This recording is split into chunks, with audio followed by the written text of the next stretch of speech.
অনেক মানুষকে শয়তান অ্যাটাক করে, কেউ বেঁচে ফিরে, কেউ ফিরে না, কেউ আবার শয়তানের ধোকায় পড়ে যায়, আবার কাউকে আল্লাহ বাঁচিয়ে দেয়। আওয়াজ করে বলুন ঠিক কিনা?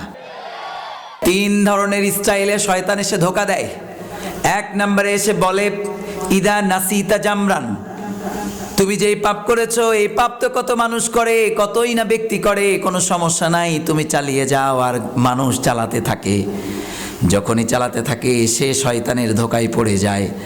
এবার শয়তান এসে বলে, ইদাস্তাকসারাল ইনসানা আমালাহু, যখনই বান্দা ইবাদত করতে শুরু করে তখন শয়তান এসে বলে, তুমি তো বড় আবেদ হয়েছো, তুমি বড় বুজুর্গ হয়েছো, তুমি অনেক জ্ঞানী, তোমার চাইতে জ্ঞানী আর পৃথিবীতে কেউ নাই। যখন সে নিজেকে পীর সাহেব ভাবতে শুরু করে দেয় তখন তার সমস্ত আমলগুলি নষ্ট করে দেয় কে?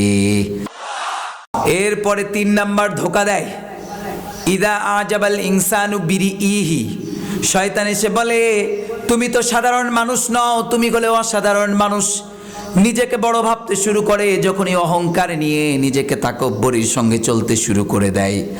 যখনই ভাবে আমি একটা কিছু হয়ে গিয়েছি তখন তার সব কিছু নষ্ট করে দেন কে? তখন তার সমস্ত কিছু নষ্ট হয়ে যায়। এই তিন ধোঁকা থেকে যে ব্যক্তি বাঁচতে পারে সে শয়তানের ধোঁকা থেকে বেঁচে যায় আর কবুল হয়ে যায় কার কাছে?